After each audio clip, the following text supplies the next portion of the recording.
ரொம்ப நல்லாயிருக்கு. ஸோ எல்லா பேரும் வந்து பார்க்கணும். ஏன்னா நம்மளுக்காக நிறைய பேர் சாக்ரிஃபைஸ் பண்ணியிருக்காங்க. அதோட ரிலேட்டட் தான் இது ஸ்டோரி. ஸோ நம்மளுக்காக எல்லாத்துக்குமே என்னென்னா ஃப்ரீடம் இருக்குது. ஸோ அவங்களோட ஃப்ரீடம் அதை எடுத்துக்கூடாது. ஸோ அதில் தான் நடந்த விஷயம் தமிழ் மொழி.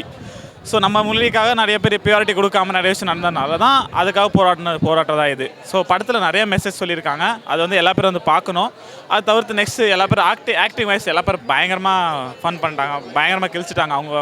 அவங்கவுங்க கேரக்டரில் அவங்க பயங்கரமாக வேறு லெவலில் அவுட்ஸ்டாண்டிங் ஆக்டிங் கொடுத்துருக்காங்க. அது தவிர்த்து ஸ்டோரி வைஸ் மெசேஜ் அதெல்லாம் ரொம்ப ஸ்ட்ராங்காக இருக்குது. சில கட் பண்ணியிருக்காங்க.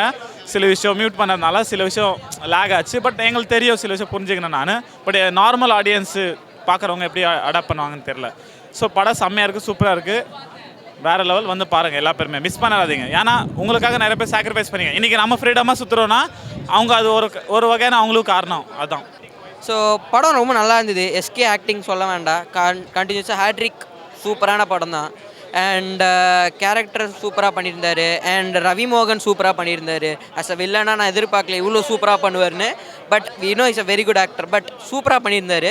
வில்லன் கேரக்டராக வந்து நம்மளை வெறுக்க வைக்கணும், அந்த வெறுக்க வைக்கிறது சூப்பராக பண்ணியிருக்காரு. இந்த சேம் டைம் அதர்வா வந்து சீன்ஸ் இருக்குது, பட் அவரும் நல்லா பண்ணியிருந்தார். அண்ட் ஸ்ரீலீலா கூட ஒரு சீன் இருக்கும் லாஸ்ட் 20 minutes நினைக்கிறேன், சூப்பராக பண்ணியிருந்தாங்க. 3 பேர் காம்போ லைக் சேர்ந்து நிறைய சீன்ஸ் இல்லை. பட் சிவகார்த்திகேயன் அதர்வா சீன்ஸ் எல்லாம் 2மே இருக்கும். சில நல்ல சீன்ஸ் இருக்கும் 2 பேருக்கும். ரவி மோகன் அண்ட் சிவகார்த்திகேயன் ஃபைட் எல்லாம் இருக்கும், சூப்பராக இருக்கும் 2 பேர் பார்க்குறதுக்கும். நல்லா இருந்துச்சு 2 பேர் நல்லா பண்ணியிருந்தாங்க. சூப்பராக இருந்துச்சு. ஆப்வியஸ் லைக் ஓப்பன் மைண்டாக போய் வந்து பாருங்கள், ரொம்ப எக்ஸ்பெக்ட் பண்ணாதீங்க, அவ்வளோதான் சொல்லுவேன். ஏன்னா நம்ம ஓப்பன் ஹேண்டாக போகும்போது தான் மைண்ட் ரொம்ப ஜாலியாக இருக்கும் படம் பார்க்குறதுக்கு. ஸோ அந்த 3 days ஆஃப் பொங்கல் லீவில் ஜாலியாக எல்லாமே ஃபேமிலியோட பார்க்கலாம். பராசக்தி எக்ஸ்பெக்டேஷன் இருந்துச்சு. பட் எக்ஸ்பெக்டேஷனெல்லாம் தாண்டி படத்தை போய் உட்காந்து பார்த்தா ஃபஸ்ட் ஹாஃப்லேருந்து படத்தை வந்து பில்ட் பண்ணுறாங்க.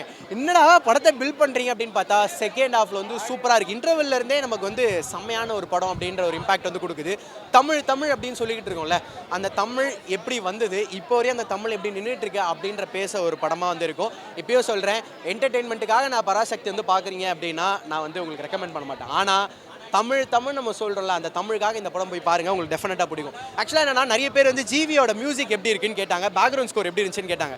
நான் இந்த படம் பார்க்கும்போது இந்த தமிழுக்கான இம்பார்ட்டன்ஸ் கொடுக்கும்போது லைக் இன்டர்வெல் அப்போ சிவகார்த்திகேயன் அவரோட ஒரு சின்ன டிரான்ஸ்ஃபர்மேஷன் மாதிரி இருக்கும். அவரோட ஒரு சின்ன ஒரு சீன் நல்லா இருக்கும். அதெல்லாம் பார்க்கும்போது எனக்கு அந்த பிஜிஎம்மே நான் நோட்டீஸ் பண்ணல. எனக்கு அந்த அளவுக்கு அந்த சீன் வந்து அந்த தமிழுக்காக எப்படி வந்து இதுக்கு முன்னாடி என்ன மாதிரியான தியாகங்கள்லாம் நடந்திருக்கு அது பார்க்கும்போது நல்லா இருந்துச்சு. ஸோ சீன்ஸ் ஒவ்வொன்றும் நல்லா இருக்குது. நான் படத்தோட மேக்கிங் அப்படின்றதெல்லாம் சொல்கிறத தாண்டி படத்தோட கான்செப்டை தான் நான் டீட்டெயிலிங்காக சூப்பராக சொல்லுவேன். ஏன்னா இந்த படத்தில் நீங்கள் டைரக்ஷன் அப்படின்னு கேட்டிங்களா, நான் ஒரு சின்ன விஷயம் சொல்கிறேன். நம்ம வந்து நிறைய பேர் வந்து இந்த பேன் இண்டியா ஃபிலிம்ஸ் எல்லாம் வந்து ஒழுங்காக ஆக்டர்ஸ் எல்லாம் யூஸ் பண்ணுறது இல்லை அப்படின்னு பேசிகிட்டு இருக்கோம். பட் இந்த படத்தில் பைஜில் ஜோசப் மாதிரி நிறைய உள்ள இது இருக்குது, நிறைய கேரக்டர்ஸ் வந்து இருக்காங்க. ஓகேவா, கேமியோஸ் நிறைய இருக்குது. பைஜில் ஜோசப் வர ஒரு சின்ன ஒரு டைமுக்கு என்ன கிளாஸ் தெரியுமா? ஏன்னா அவருக்கு அந்த மாதிரியான ஒரு சீன் இருந்துச்சு, சின்ன சீன் தான், பட் பெரிய இம்பாக்ட். ஸோ அந்த மாதிரி அந்த ஒரு பேன் இண்டியா ஆக்டர்ஸை சூப்பராக யூஸ் பண்ணியிருக்காங்கன்னு சொல்கிறேன். ஸோ அந்த ஒரு சீனே நான் வந்து இவ்வளோ சொல்கிறேன்னா, சுதா காங்கரா மேமோட டைரக்ஷன் பற்றி சொல்லணுமா?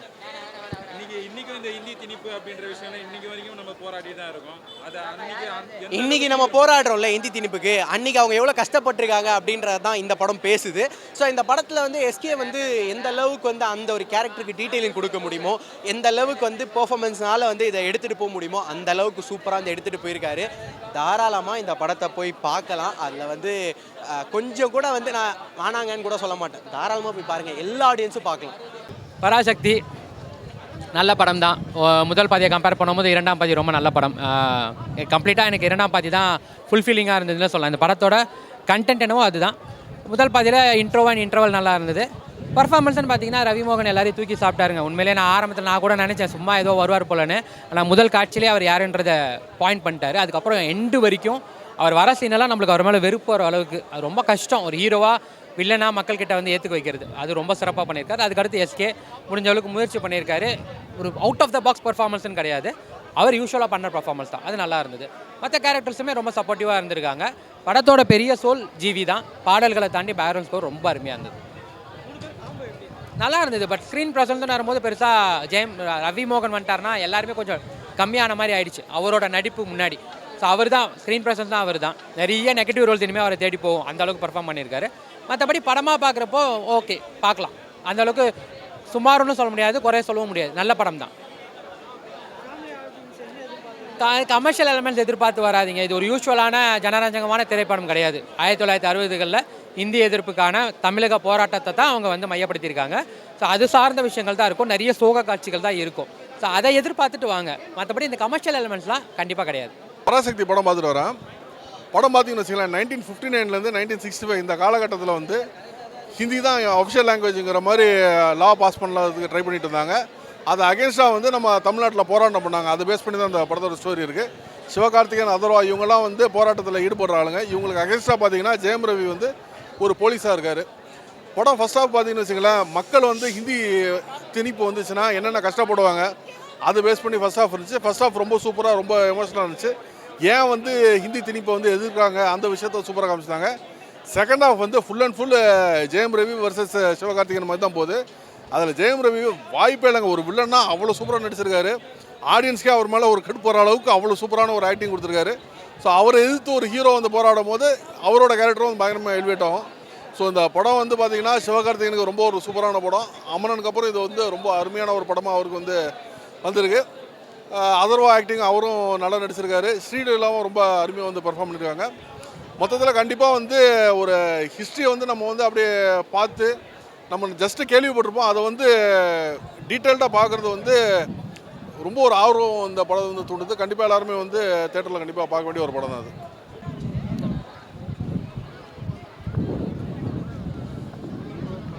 கண்டென்ட் ப்ரோ, ஒரு கண்டென்ட் ஓரியன்ட் ஃபிலிம் தான் இது. என்னென்னா கொஞ்சம் பேஷன்ஸ் தேவை இந்த படம் பார்க்க. பொறுமையாக நீங்கள் இப்போ பொறுமையாக அப்படியே நகரும் ஸ்க்ரீன் ப்ளே.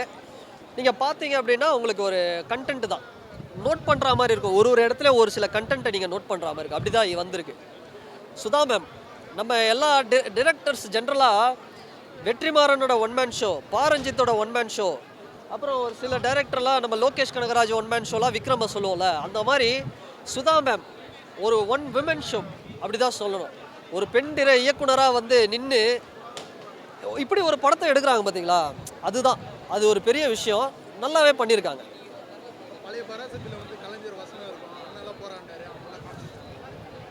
எனக்கு தெரிஞ்ச கலைஞர் கருணாநிதி ஐயாவுடைய ரெஃபரன்ஸை நான் ஒரு இடத்துல தான் பார்த்தேன், கிளைமேக்ஸில். சும்மா அதுவும் ஓரமாக உட்காந்துருக்காரு. அப்படி தான் இருக்கும், ஓகே இது எல்லாருக்குமான படமாக இருக்காது அப்படின்னு நான் யோசித்தேன். பார்த்தா அறிஞர் அண்ணாவை தான் காமிச்சிருக்காங்க. பேரறிஞர் அண்ணா என்ன செய்தார் அப்படிங்கிறத முதன்மைப்படுத்தி காமிச்சிருக்காங்க. இதை தாண்டி இன்னும் சில விஷயங்கள், இந்திரா காந்தி பிரைம் மினிஸ்டர் இந்திரா காந்தி மாதிரியே ஒருத்தங்க வராங்க. நல்ல ஒரு கேரக்டர் வந்து செலெக்ஷன், அதெல்லாம் அந்த மாதிரி விஷயங்கள் தான் போதே தவிர கம்ப்ளீட்டாக இந்தி திணிப்பு தான். இந்த இந்தி திணிப்பு எவ்வளோ மோசமான ஒரு விஷயம் அப்படிங்கிறத காமிச்சிருக்காங்க. அது நம்ம மஸ்டான ஒரு விஷயம் தான். அது நல்ல ஒரு கண்டென்ட். 2 ஹீரோ ஒரு வில்லன். ஜெயம் ரவி சார் வந்து வில்லன் பார்த்தாலே பயமாக இருக்குது. ஒரு சில விஷயம் என்னடா இது இவ்வளோ கேவலமான ஒரு புத்தியாக இருக்குது அப்படிங்கிற மாதிரி. அதாவது கேஸ்ட் வெறி பார்த்துருக்கேன் தமிழ் சினிமாவில்.